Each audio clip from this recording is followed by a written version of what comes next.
how's it going? Just coming at you guys with another quick video. And if you guys stuck around for my last video, you guys will know that I did just a quick, brief unboxing and review of these Lumina bike lights that I just ordered. Which so far I'm pretty impressed with the overall quality and brightness of them. These mounts, however, on the other hand, are kind of on the flimsy side, so I'd like to see a little bit of improvement in that.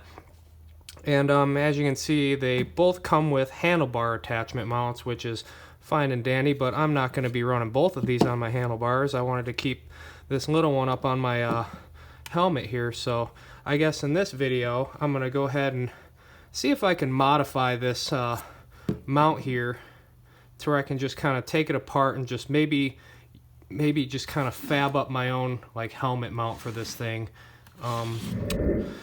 So far I'm just gonna go ahead and just kind of break this thing down, and there's not much to it. You just pull this little rubber isolator out, pull this strap out, which kind of easier said than done, but it comes out. You just got to work at it a little bit, and then you're pretty much just left with this here, which is, you know, all you essentially need to attach the light to whatever. Now the only thing I got to do is figure out how to attach this to my helmet here. Now this is just a Fox, I don't remember the exact model number or model name, but it's just a, you know, and it's an older Fox helmet, and as you can see here, it's got like this little bit of a like a curve to it. So as you can see with the mount on it, you know, it's not gonna sit flat on there. So what I'm gonna end up doing probably is I'm probably just gonna hit it with a little bit of sandpaper or something and kind of file that little, just make like a little ridge in there to where it accepts this you know, this ridge right there, so that way it keeps it from kind of rocking and wobbling back and forth. So I'm gonna go ahead and start working on sanding this down, but first I'm gonna go ahead and mark essentially where I need to start sanding it down at. So just go ahead right here in the middle, just put a little mark on it. Give me some sandpaper, maybe a little file action here, and then just go start filing away in there, and I'll report back in just a minute, so stick around. Alright you guys, now I'm back, and if you can see here, what I've done is I pretty much essentially just carved this little, I guess this little rainbow indentation into the bottom of the light. Short one in the front and a little bit wider in the back here, because as this you know, as this protrusion goes back, it gets wider. So as you can see now, I'll try to hold this up. As you can see now, it straddles the helmet just perfectly and doesn't rock back and forth. It's down there nice and stable. So now all I got to do is come up with a way to attach this mount to my helmet. Now, I could just probably just two-side tape it there, but I don't want this thing to be permanently attached to it, because right now I'm basically just kind of prototyping this, because I don't know if this is going to work ideally or not.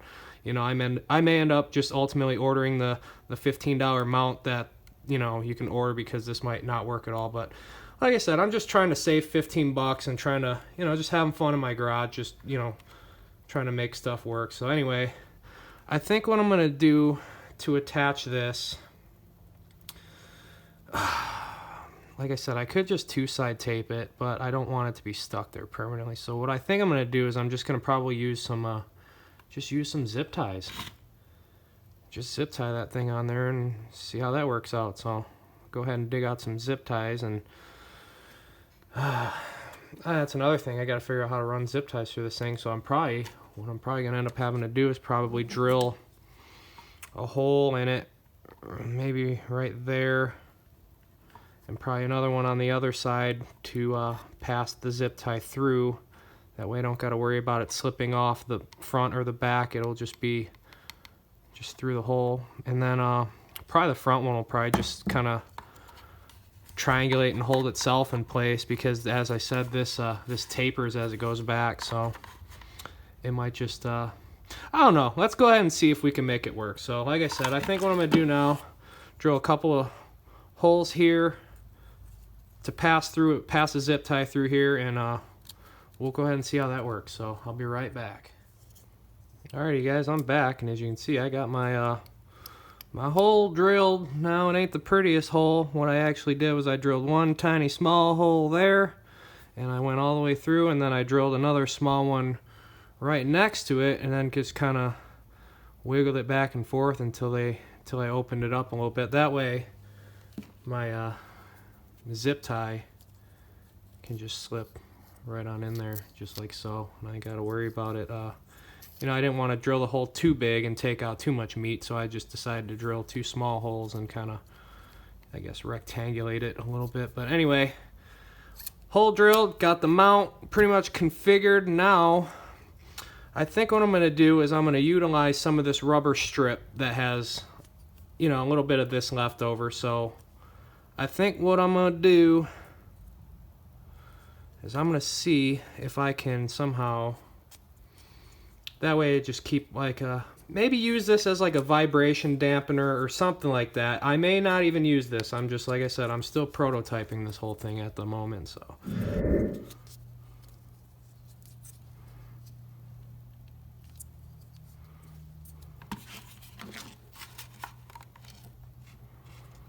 Yeah, I kind of like that.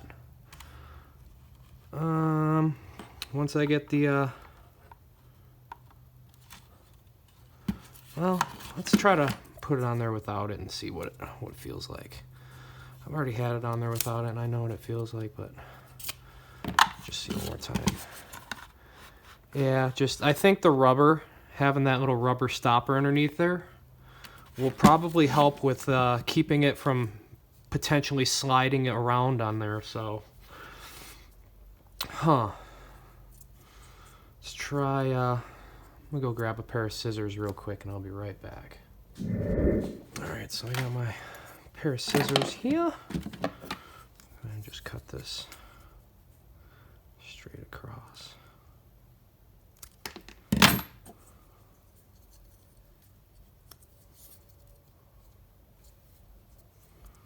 And we could probably cut it down to about, cut it right there.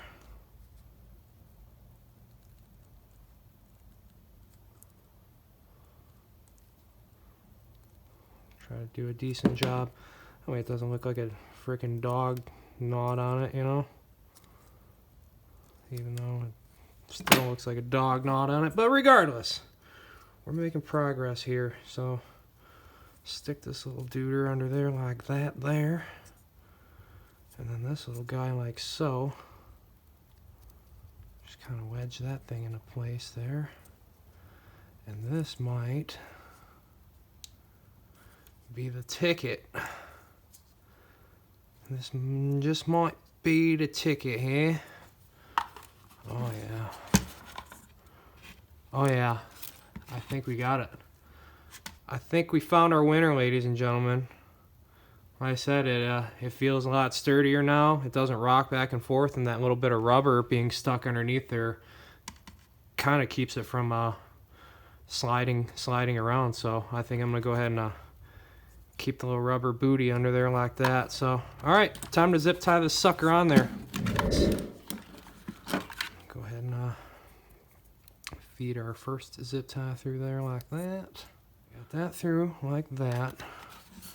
Stick this guy on here like this.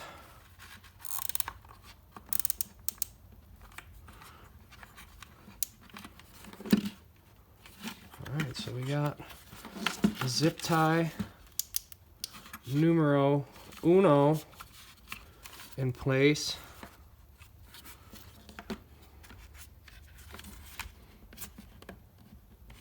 That feels pretty good. Go ahead and snip this. A little bit of excess there. And then stick the light on there like so. So yeah, it's on there, but we need ourselves another zip tie up front here. So I think that's what we'll do here. So I'm gonna grab another zip tie. Now this one, we don't necessarily have to put it through any kind of holes or anything, because I think it'll just kind of hold itself in place. Dun, dun, dun, dun. How did I do this? I like to have my zip ties kind of facing the same way. It's another one of my little weird pet peeves. It kind of bothers me when you got one zip tie facing one way and the other facing, it just annoys me, you know. So take the minute, make sure your zip ties are in the right direction. And get right. We've got zip tie number 2 in there. Let's go ahead and lock it down. Lock it down there. If we can. All right. Oops, sorry, didn't mean to bump you guys. I'm just trying to do this while holding a camera and filming. All right, so we've got, all right, I got a few clicks on this thing, and I mean, she sure ain't the prettiest thing, but you know what? It's mounted on there. So yeah. All right, I'm just gonna go ahead and trim all this excess away, because we don't need that now, do we? Now don't cut your fingers off doing this either. Here's one.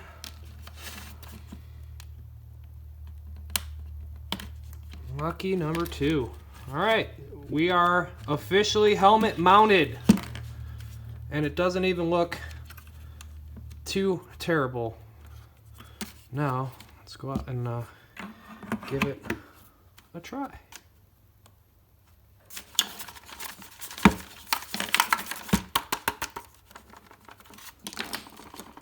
I mean, it's on there. So like I said, I know it ain't the prettiest thing on there. However, it seems that it will indeed work.